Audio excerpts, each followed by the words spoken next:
Firstly, can I start by echoing James's words and congratulating Jody and the Southern Stars on a fantastic 2020 World Cup victory. It's not every day you have a trophy like that back in Australia, and I don't think we'll ever get bored of seeing trophies like that around, whether that be for the women's team or the men's team, so congratulations. Guys, thanks for coming today, ladies and gentlemen. I guess for me, and for the Australian cricket team, men's team, it's a really exciting 12 to 15 months ahead. Probably as big a 15 months as I'll have in my career, that's for sure. We've got some really tough opposition coming out. South Africa, the #1 test team, I guess arrives in Australia very soon, and I know all the boys are looking forward to that first test match on the 9th of November. So we have 3 test matches against them. Sri Lanka in a test series, Sri Lanka in one-dayers, West Indies in one-dayers. Then we head to India, which is obviously always a tough series over there. We've got Test cricket over there, followed by Champions Trophy, and then of course the Ashes away and the Ashes at home. So a very exciting 15 months ahead, and I can guarantee you it certainly won't be from lack of work ethic that lets this Australian cricket team down. One of the main focuses for this team right now is certainly South Africa, knowing they're the #1 test team in the world, and I've made no bones about the Australian team getting back to being on top. And I think it's really important that, although the public and the media look forward to such a big Ashes series, and that will certainly be built up, and I think we've got people at Cricket Australia with Pat Howard, obviously the chairman of selectors, Johnny Verity, and the coach, Mickey Arthur, that'll keep one eye certainly focused on, such a big series, the Ashes. I think the players in general need to be focused on what's in front of us. I think, like I say, South Africa are as good a team as there is in the world. They're not only strong with the ball, but they've got a lot of batting. When you think of, JP Gimity batting at #7, with AB de Villiers being their wicketkeeper, our bowlers are in for a tough workout as well as our batters facing a good attack. So, I think it's really important that this team stays really focused on this South African series and doesn't look any further at this stage. I guess the main thing that I've spoken to the boys about over the past 12 months is consistency. One thing about international cricket, where it's so different to first-class cricket, is you're not always playing in your own backyard. The comfort of, playing in front of your family and friends on wickets that you're so used to in conditions that you love being a part of, especially when the sun's shining like this, is one part of international cricket. But the other side is obviously touring the world, living in places that you've never been before for a lot of the guys, and we're going to have that chance to go to India at the end of the Australian summer in playing conditions that, like I say, guys, a lot of guys haven't played Test cricket there before. So I think it's really exciting for this young team. I think we've started really well. Last summer was a fantastic achievement against India, and I know all the guys will be really keen to continue to build that momentum through. But as I say, the consistency that comes with representing Australia on and off the field is what's going to hold us in good stead going forward throughout the next 15 months. I think everybody in the room knows that these days when you play a sport at the highest level, it's not just about what happens on the field, and I certainly couldn't be more proud of the guys the way they performed on and also off the field last year. I think our goals are very clear as a team. We want to be the best we can possibly be, and I do believe that will take us back to being the #1 team in the world in all 3 formats. I guess the mixture of youth and experience is something that's spoken about a lot in the media, I guess, and around Australia, and I do believe as captain of the team that we have a great mixture at the moment. Yes, there's going to be times where players come and go through injury, through non-performance, but I think it's really important in our team that we do have that. We have experience and we also have youth, and I think without the experienced players, it takes the younger guys a lot longer to learn the art of playing international cricket, to learn about conditions that they're not foreign in. And the other side of it, I think as a senior player, the youth keeps you going every single day. It gets you out of bed, it makes you want to train so hard. So I think that combination of youth and experience is just about right in this Australian team at the moment, and I think it's going to play a huge part going forward for us having success.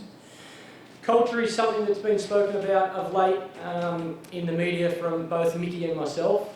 I think it's a huge thing, in my opinion, for this team. And again, it's about representing Australian cricket in the right way. And I guess a lot of that stuff that happens on the field, I think we can certainly start or continue off the field. It's about growing the game, It's about, we just heard that women's cricket's up 27%. We need to do the same with the men's side as well. And I think your behaviours, not only on the field but off the field, will represent this Australian team in the right way. And like I say, I certainly couldn't be prouder of the way the boys have done it over the past 12 months.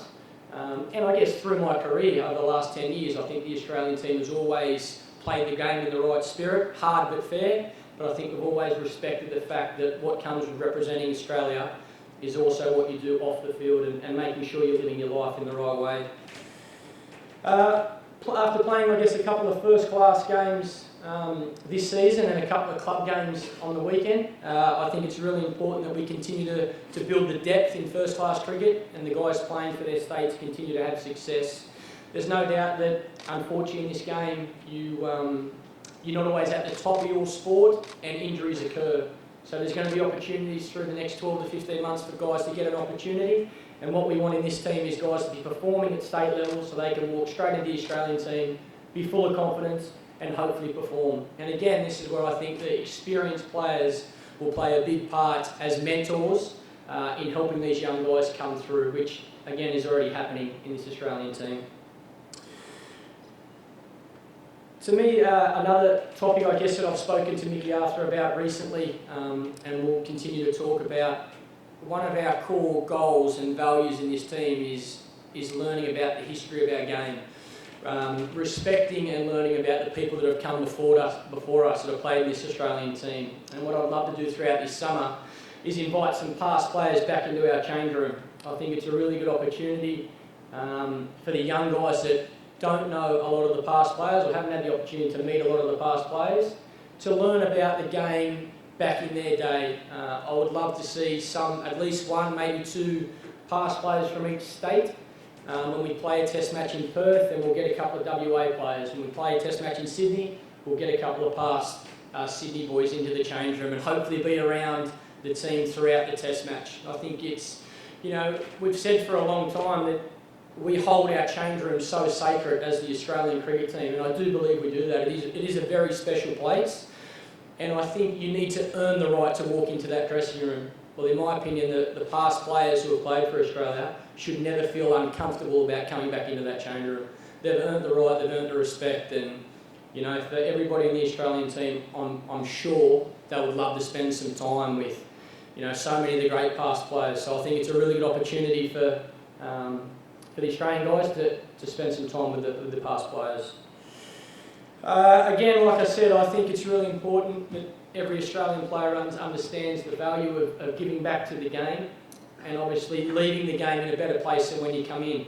It's probably an area that, one of the things that Ricky taught me playing underneath him is that he wanted to leave the game in a better state than when he came into it. And I think he's played a big part in getting so many boys and girls to love this great game of cricket, and I think that's certainly an area we can, as a team, we can continue to build that momentum and get as many kids, like I say, boys and girls, involved in cricket. I think we're pretty lucky these days to have 3 different formats, so it doesn't matter what format they like watching or like playing. I'd much prefer to see them playing the game of cricket than another sport.